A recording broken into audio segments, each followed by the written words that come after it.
HBS show with lesson the screen goddess. History behind success of your role model. Yeah, Oluwa lifted me higher. Oh, now they wanna eat with me. Now they wanna drink with me. Now they see me as something. But I can't forget yesterday when they saw me as nothing. No one knows tomorrow, brother. No one knows tomorrow, sister. No one knows tomorrow, mama. No one knows tomorrow, Baba. Yeah.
It's the HBS show with lesson the screen goddess. History behind success of your role model. Good to have you again on the program HBS Show, History Behind Success. Our guest on this program is a woman with a big God. A woman that is filled with determination and focus. A woman who has imparted so much in the lives of people. A woman who likes serving people in terms of humanity. She's a beautiful woman. Who is this woman? Join me as I make welcome to the program Dame Patience Nkem, the chairman of Delta State Civil Service Commission. It's the HBS show with lesson the screen goddess. History behind success of your role model. Ma, you're looking so beautiful. What's the secret to this sweet look? Thank you. Well, thank you for your compliment. Secret, I just live well. Make sure I'm happy all the time.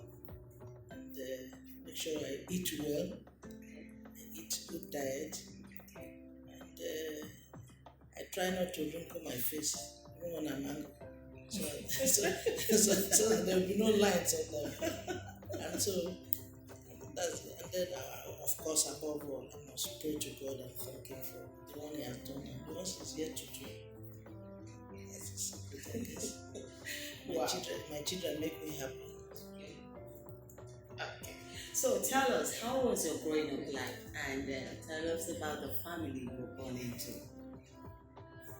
Okay, foremost I'm from Obonkwa in Anocha North local government area.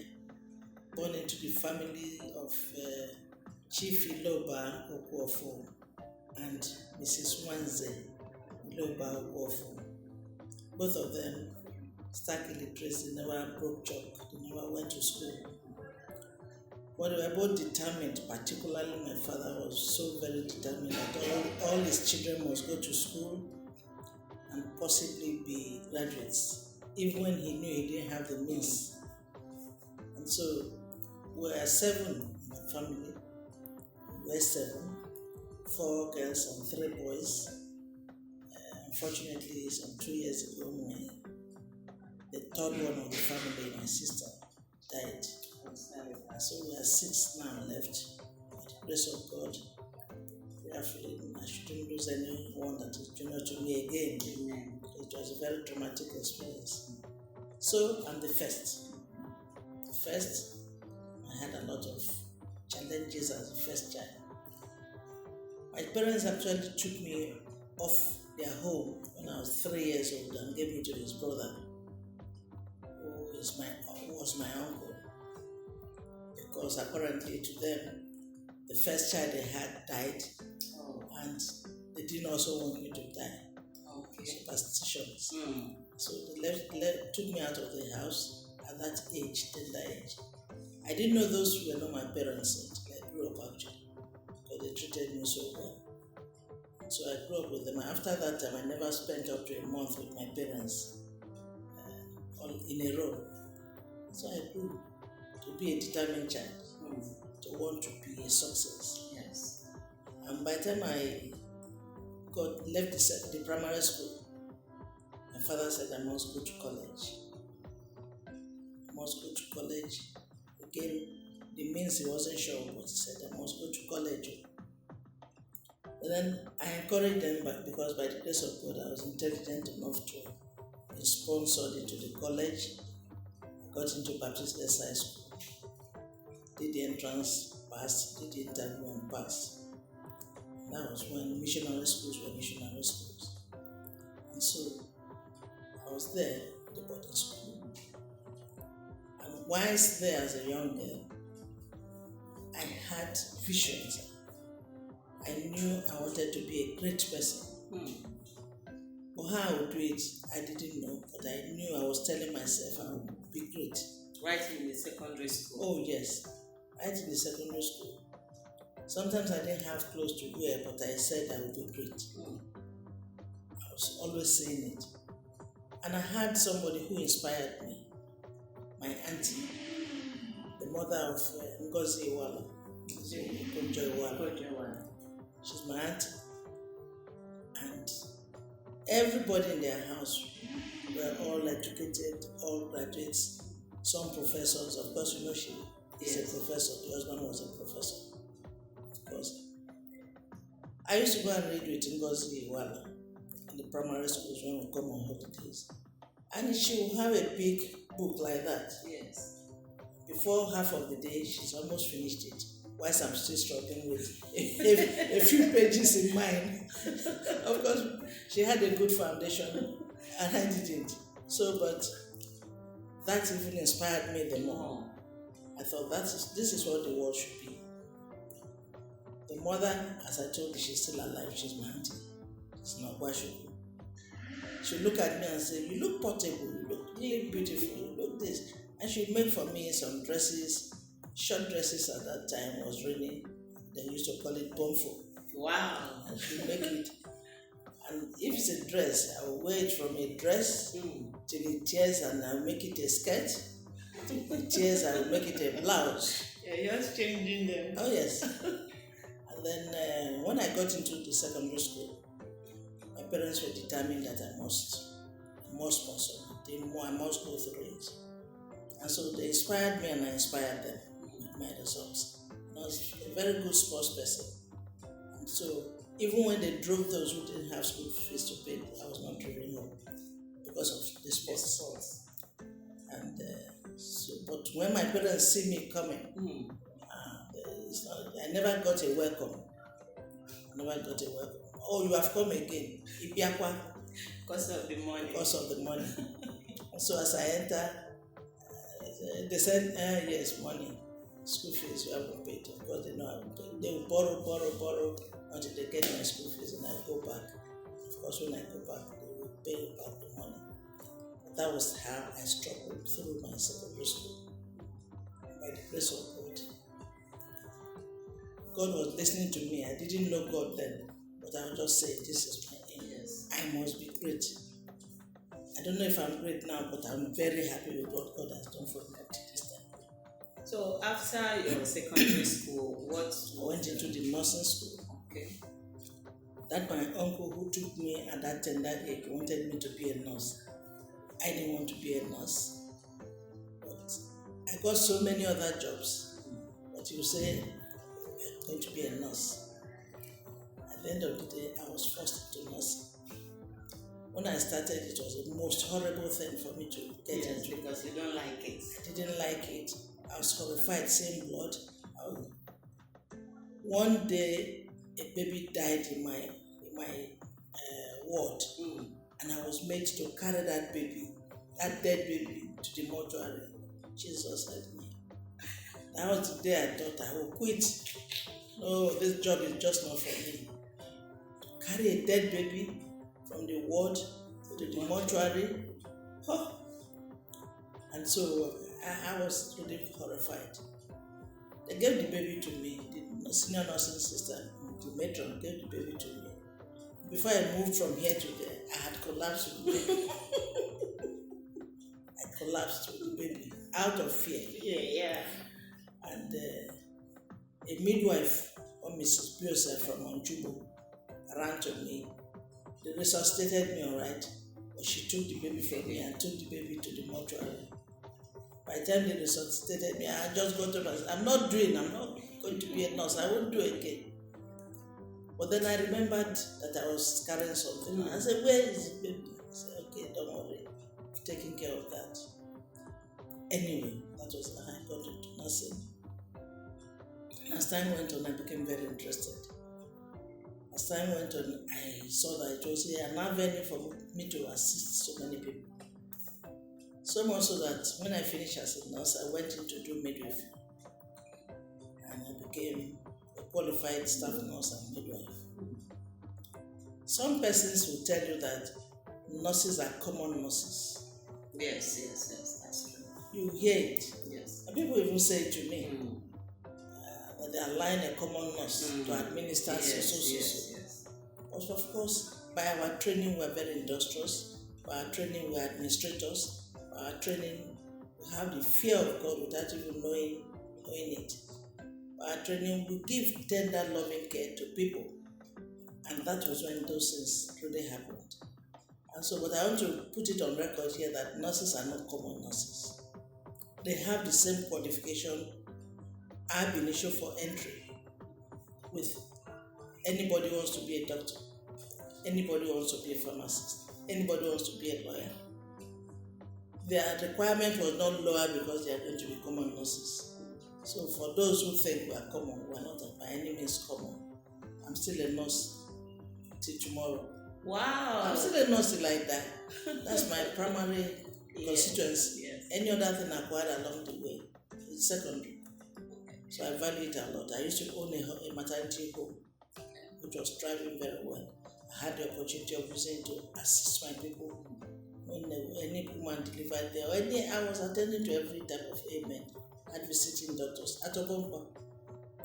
And if you finish and you have a bill, you subsidize it, you pay just half of your bill.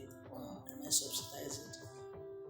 That was even when I was very much younger. I didn't know that those things would earn me something. And of course, when therefore I wanted to be a counselor, it was just an express thing for me. Male, female, everybody was just in support. So when you built that small hospital, that initial time, how was it like? Did you really have the finance to get it started? In all this, I didn't have finance to do it, but no matter how small the finance was, I was able to manage it to get the required result. Some persons who sell drugs to me on a credit basis and say, well, you go and sell. We'll go and use them. By the time you get them, we'll bring it. So give me hospital equipment in the same manner. It was my approach to them. And so it was called Pat Cottage Maternity Home. Though maternity home, but we housed every ailment, malaria, all those. The villagers don't even know the difference between being a nurse or a midwife. So whatever came, you were the doctor, and you did all of them. So how did you feel the first time you got a patient in your hospital? I'll go to that, but Okay. the very first time, like I said, they don't know the difference between a nurse and a midwife. Because they know head and I was in the nursing school. Sometimes I come bragging in uniform. And of course, one day a woman was like dying, was in a bad state, trying to deliver. And they ran and said, I was around, they came to drag me. And my father said, do you know what you're going to do if you went there? I said, no, Papa. He says, then don't go. I said, I have to go, they think I can do. He said, don't go, don't let that woman die in your hands. But I was worried that if I didn't go. So he just said that and left me, and I ran there. I got there, so this woman was holding her hair, that one was holding, I said, push, push, push. I have never seen a woman deliver in my life, but I was supposed to come and deliver this one. And one thing I did was, of course, I went for the pulse, I saw it was weak. I looked at her, I saw she was weak, and I just remembered that in the general nursing that I did, if somebody was collapsing, so you dropped a brandy in the person's mouth, it would assist to rehabilitate that person and to bring the person to life. So I sent somebody to run to my father to get some brandy. And my father gave the brandy but came with the person and said, what are you doing with brandy? When somebody is delivering, what do you want to do with brandy? I said, but leave us, don't just listen. So he gave me the brandy, I just dropped some drops under her tongue. And she just went, eating. As she sneezed like that, the baby just came out. Wow. So I didn't really touch the baby, do anything. As soon as she did that, I saw the baby, I didn't know what to do next. I just said, Okwuofu, I've delivered now. So the native people quickly took over, separated the placenta, and I didn't know what to do at that time. Because I had not really started midwifery. So that was fun. It was serious, but it was funny. Yes. With that, they thought there was nothing I couldn't do. So any ailment that came, even when my maternity was a maternity, they will come. And then your question, everything is exciting in nursing. The first time you give injection, you're excited. Because obviously you must give it at the right place. Injections are not just given anywhere. And the outer quadrant of the buttocks, for example, is where you use the upper. And so you make sure that you give it right there. And when I was taught to give injection, and I gave it, and I finished with it, that was one of my best days of life. One of my best days. And just like I took the first delivery, my first delivery was in England. It's in Portland Hospital, Dover. The woman taught me to take the delivery. And as I was doing it, I was like, Jesus, please help me. Please help me. Until the baby cried. Came out and cried. You will know when to say push. You will know when to say no, don't push now. You know when to. And the baby comes out to separate the placenta. That was why when my mind reflected back to what I did many years back when I didn't know what to do. It was joy. It was so much joy. Wow. So I started enjoying that nursing that I didn't want to do. Started bringing up student nurses, student midwives, and even doctors who were doing obstetrics. I was enjoying it. I did a lot of teaching in St. Thomas's Hospital, where again, that urge of being the best, being a big person, led me through. St. Thomas's Hospital was started by Florence Nightingale. And to work in that hospital, you must be one of the best. And there was no black person. They cannot welcome blacks to work there. But from when I entered London and I saw that hospital, I said, I must work in this hospital. I is working. It's your determination. Yes.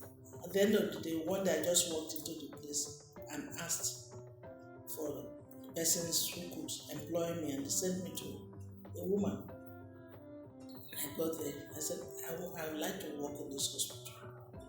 I wouldn't want to work in. My mind tells me I'll work in this hospital. She said to me, okay, we have some vacancies, but you have to come for an interview. I said, I'm away.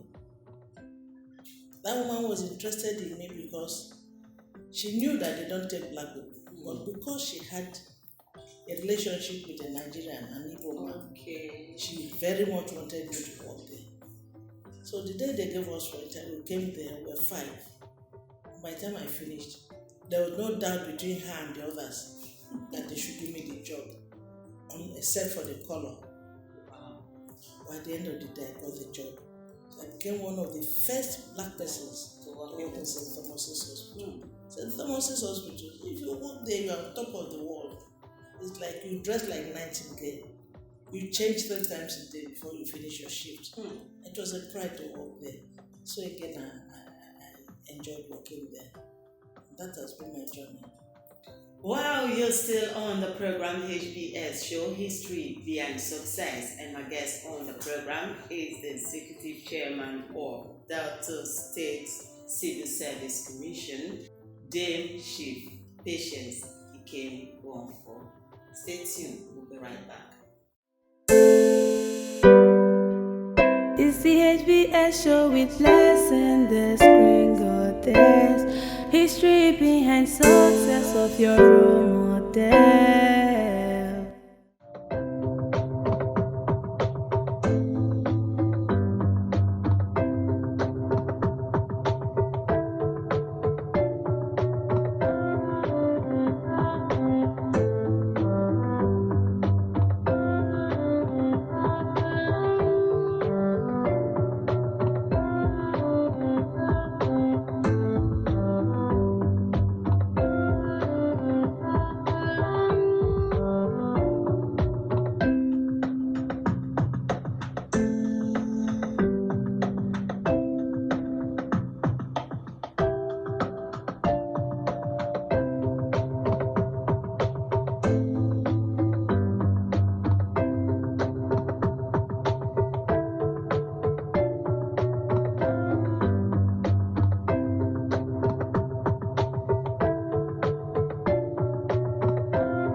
show with lesson the screen goddess.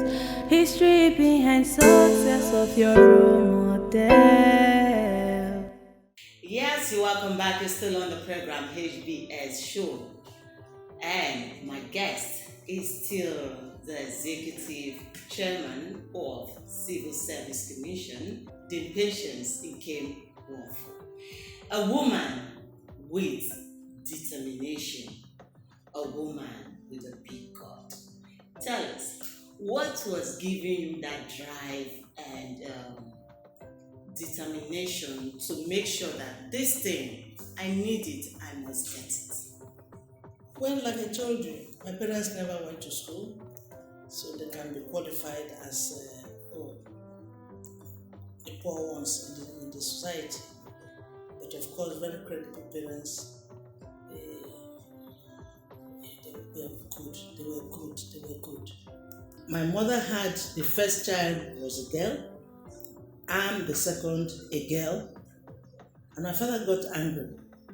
When he went to announce to my grandmother that my mother had delivered, he said, well,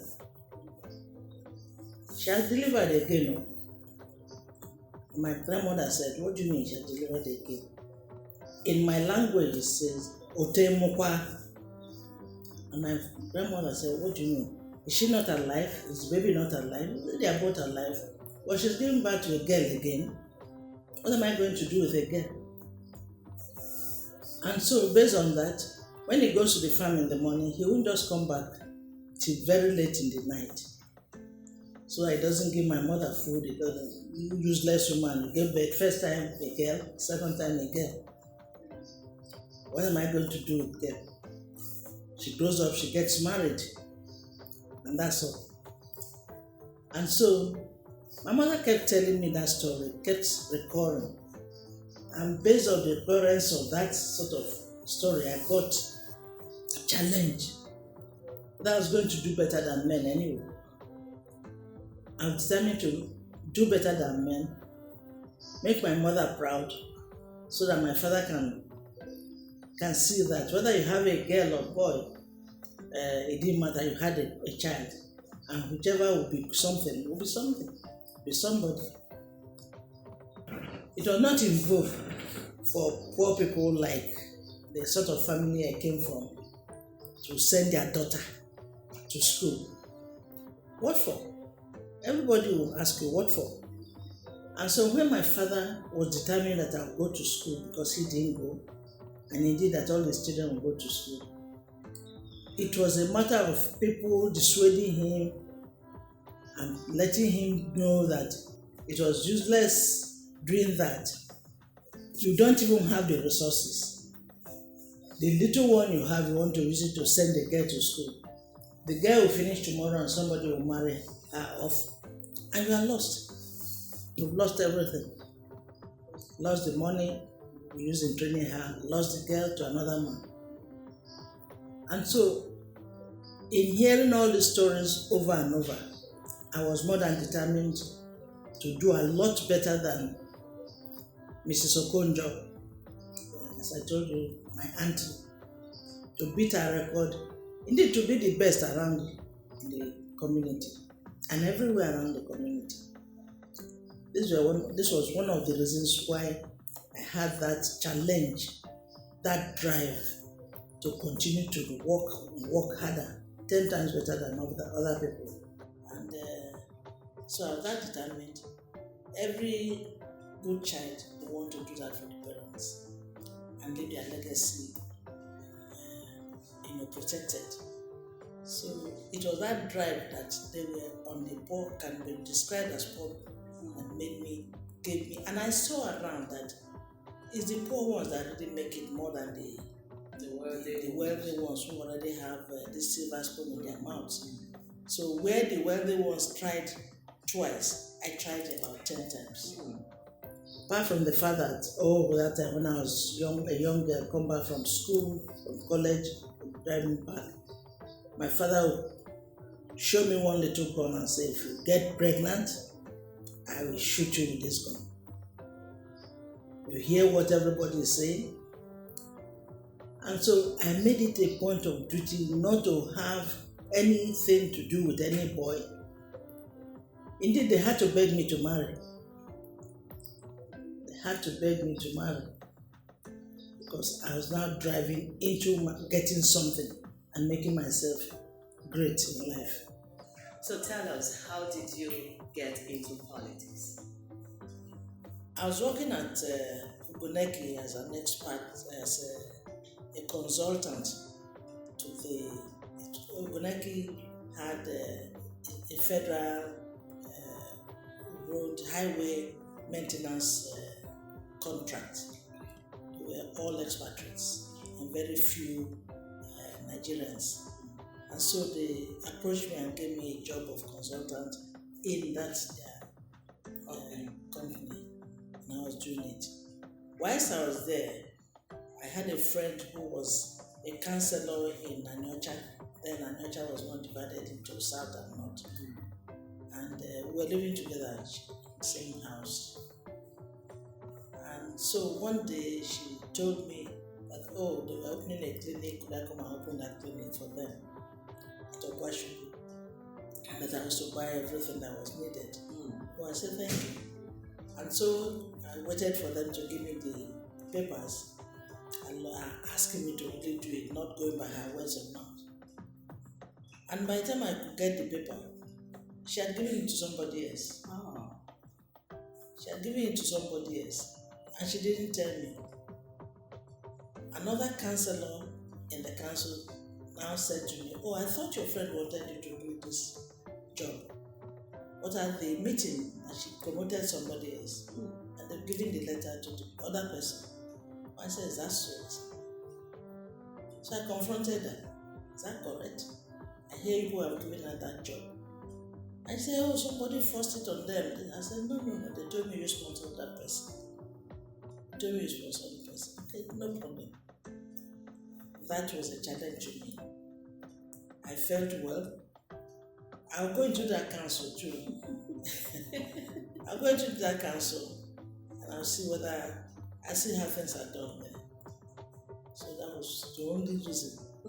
I didn't know about politics. I didn't know. I want to know about it. In England, I just vote because you have everybody there had to vote.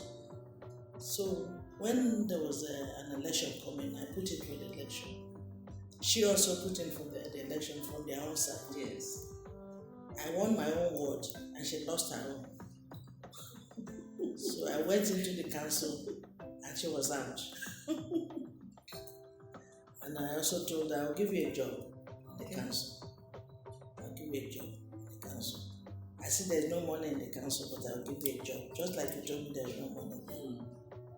And she said, oh, she hoped I won't give it to somebody else. I said, oh, that confirms that you gave mine to somebody else. So just don't bother because I won't give it to you, I'll give it to somebody else. Anyway, that was the beginning of this whole thing. And so I was the only woman amongst 10 other men. And that was the beginning of this whole thing. After that, I didn't look back. I continued, became a commissioner of people. Some I wanted to hold, some I didn't want to hold. Some I wanted to just take that appointment to prove that I can do it. Like when I was appointed into post-primary education board, the teachers protested. Oh no, how can you bring a common nurse to come and administer ours? What idea does she have? Behold, when I was to be made a commissioner, they came pleading that I should continue with them. I should continue. But it's slightly different. It's slightly different. I wasn't a teacher. I wasn't a retired principal, but I administered that place. In the same vein, when I was appointed to DBS, they protested. I'm not a media person. How can a common nurse come and administer us? Indeed, let me make it short. In all the positions I've been appointed in this state, there have been protests. I don't pride myself to do them. I just do them. I enjoy doing them. And I do them because I want to leave the best and legacy there, because I will not pass that road the second time. Here, people have also complained, protested, even up to very a month ago, somebody was still protesting. And they called him to order. But then he still protested. A common nurse, administering the whole state, the whole civil service. All these things, innovations you are seeing here, I put all of them in place. And I enjoy bringing in innovations. Use my initiative, bring this in, bring that in. At the end of the day, people will want to come there. But painfully, when they come, they don't keep the standard. And it's hurtful. It's hurtful. What I left in culture is what they're using today. And those children will always come and show me some respect when I'm there and they are featuring. Because what I've left with them in terms of building building the human resources, building them up, talking to them. That's what they have to do. The DPS, the way I address them, tell them, the people in CNN are not better than you. Yes. They're not better than you. You have to have confidence in yourself. Don't artificialize your voice. Speak the way you should speak, and you'll find that you'll be there, and you won't be hired. And many of them, one of the ladies in DPS then had to come to me on Lagos. Now I was also in Lagos and said, he came with some of her colleagues and said, Mommy, I asked them to come with me so that they will see the woman after God who made me what I am. Wow. Your inspiration, your advice, your tutoring made me what I am. You just made my day. Thank you so much. I believe in quality. I believe in standard. I only get upset with people when they don't try to Do the right thing. walk towards my standard, because you'll be bringing me down. And you hear a lot of people say, she's too high-handed, she's too strict. I am not strict. The trainings I've gotten in my life are all discipline training. All right. So with all of these challenges, up and down, trying to pull you down, yet you kept on pushing, and you still carry on your kind heart, imparting people and all of that. Why did you still keep on doing this goodwill? For a while now, by the grace of God, I won't say I'm a born again. I don't know whether I really like that word, but I know that I'm now very Christianly. I know my God. He visits me now. He talks to me. And so there are many things I must do to please that my God. I've brought in godliness, Christianity, meekness of mind and all that to add to the virtues I had before that God endowed me with. And I find that service to mankind. When I had that hospital and I said that the motto was service to mankind. I did it. I just did that innocently. And then doing kindness. Being kind to people. You will find in my house about 20 suitcases. And you are wondering, who is wearing them? Sometimes I get angry. Come, this case, bring out the suitcase. Let us bring out things and give out to those who can't afford it. Religiously, every December I do that. I end up getting 2 suitcases and I send them to the widows in my church. And I thank God that those widows accept them and they are happy. They are gladdened. Handbags, shoes. They are glad. The day they come to pray for me, many of them will wear what I've given out to them. And they say, Mommy, look at us. And that makes me not look big, but humble, more humble. I'm asking God to give me more so I can give to the less privileged. So I have an adopted daughter. As I say, I want to give life to somebody. I have an adopted daughter. I took her when she was a baby. She's now in JSS 3.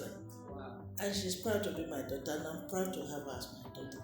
Yes. She's favored Nkem Okwuofu. Wow. And we're doing well. When I was younger, I see my mom pack children and bring to the house. Who are these people? Who are their parents? Oh, you say, I just saw them going to school, no shirt. The shirt was torn. This one was this one. Is that your business to bring them in? And we don't have any room to step our feet with that are your children. And she said, don't worry. There's enough. We'll manage. And then will be my father said, have all these children eaten? I don't mind about my own. I want to know. Wednesday, have they all eaten? You'll be wondering. Maybe only one of us is their child. Every other person they picked outside. And it was irritating me. What is all this sort of life? And I grew up to better that. So I just pick people. Anyhow. There are some of my colleagues that don't have even one PA. I have about 7 of them that I pay for my own money. Just because I needed them to have something to do. Even if it's teaching you to go to school, go back to school. Go and make your life better. It's something. If I'm giving you money to assist you, it's better. It's something. I had a housemaid, Amaka. She was one of my best. She still remains my best housemaid. And she has kept in touch even when she has left. Only 2 days ago, she sent me a message. Mommy, you'll be happy with me. I'm very excited. I have some good news for you. And I just replied and said, Amaka, you are getting married. You better be that you are getting. And she said, yes, Mommy. I'm getting married. But guess to a Delta. She's from Imo State. I was up to the moon. I said, from where in Delta? She said, Ebu. Oh. Back door there. Yes. I said, just count me as mother of the day. And I will assist her to do everything. Because I can imagine when she was serving me what she was doing. So, and this is making me stay longer. Exactly. They make the things that. Because you are always happy. I'm always happy. Doing good for somebody makes me happy. Remember that when we started the program, I told you that you're very beautiful. Yes. So, tell us. It's beautiful, Nkem Okwuofu. How did you meet your husband? Let me meet my husband. Husbands at the time we grew up were not necessarily husbands you meet. Your parents may decide Is this person? as that person. Their family is good, married at home. But I was lucky that my illiterate parents, especially my father, said, any person you bring to me and say you love, you will marry. Because we are the one going to live with the person. And he maintained it. So I went to the bank one day as a student nurse in Warren. And I saw this man. And we got attracted to each other. It was Wow. it was how it happened. Before I started having children, I had in mind the sort of children that I want to have, how many I want to have, the quality of the children. And so as soon as I started having children, I started imbibing this into them. I was very tough with my children, still very tough with them, because I was anxious and I'm anxious that my children never put me to shame, that they succeed and do better than I have done. And I have taught them above every other thing to be very humble. And they must not use the name of their mother to get anything done. They should answer their father's name. They should leave their own name. They shouldn't use Agwine or Nkem Okwuofu to get anything. All right, before we go, your advice to our youth. You know, with what is happening in the country today, so many youth, they just want to make it big. They don't want to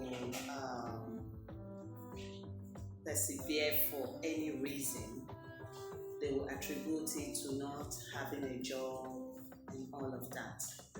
Your advice to them and the general public? Well, thank you for that question. It's a hurtful situation to some of us, particularly me. Our youths are behaving their age. They're behaving their age. This is a revolutionary age that we are in. And it's not just to our youths, everywhere in the world, the youths are revolutionary. It's not because they have no job. Jobs are bound. Because even when we say there are no jobs, there are people who give jobs to.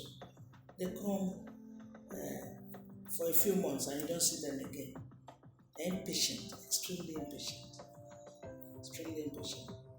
There are some persons, some nurses we interviewed here about some 9 months ago. Surprisingly for me, when I traveled last 2 weeks back to London, I was just coming out of the bank. And I said to my daughter, please order the taxi, let me sit down. When you get one, you call me. And I went in there, sat down among some white and black people in the sitting area.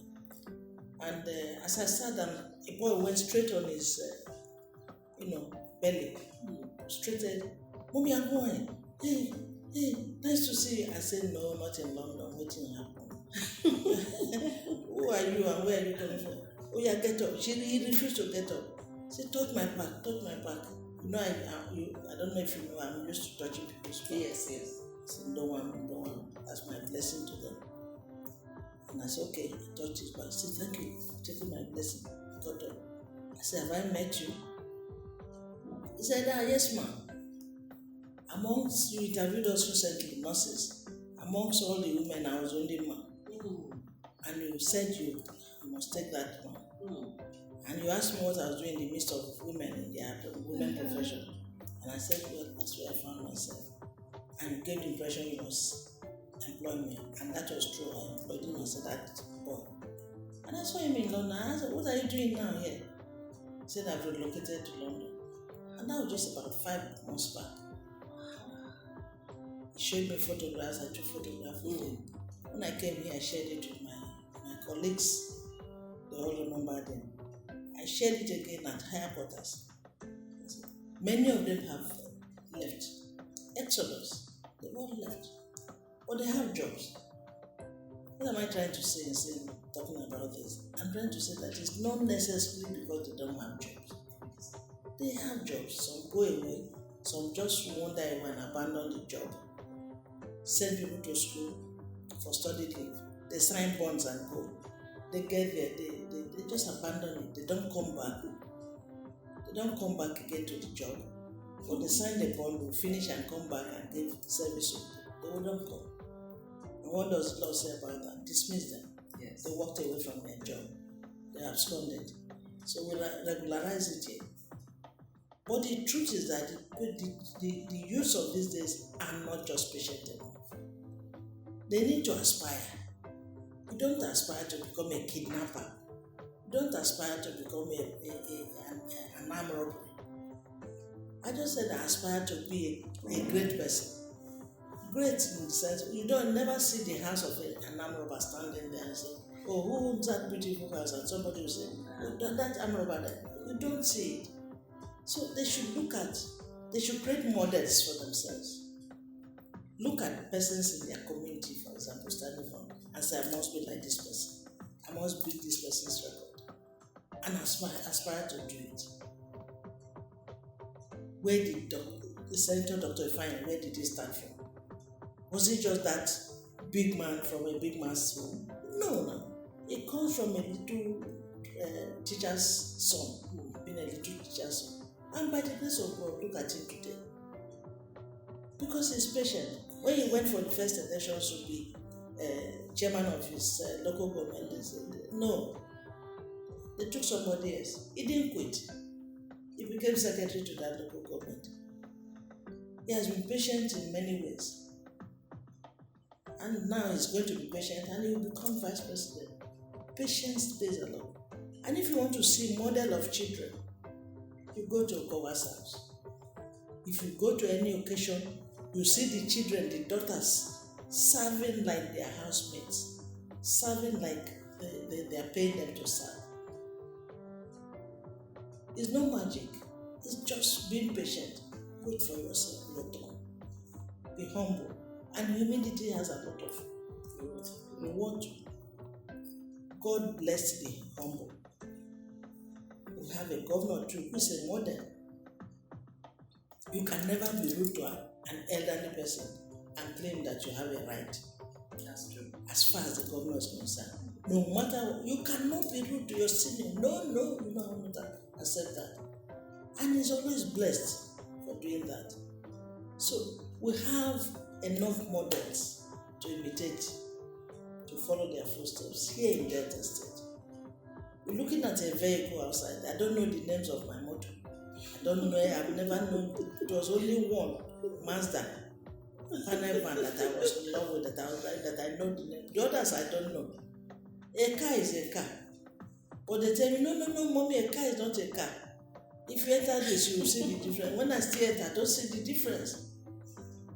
But buying different cars is not part of my being big.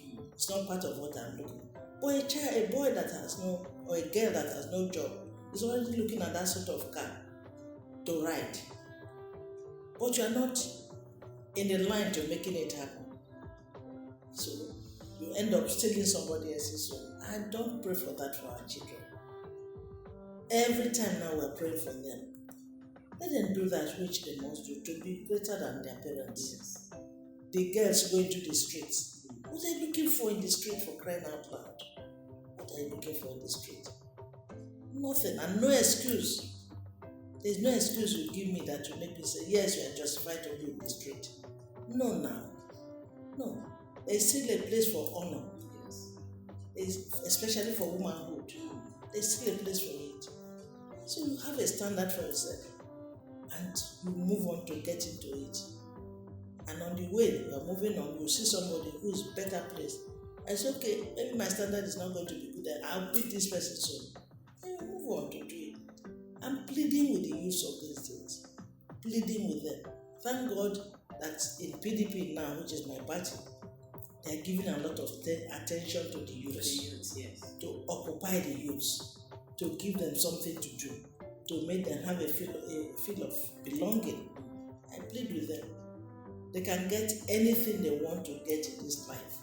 Believing in God, asking God, praying always, and a little effort, they'll get it. All right. Thank you very much, ma'am, for your time on this program. Just before we round it up, let me collect my blessing too. Touch my back.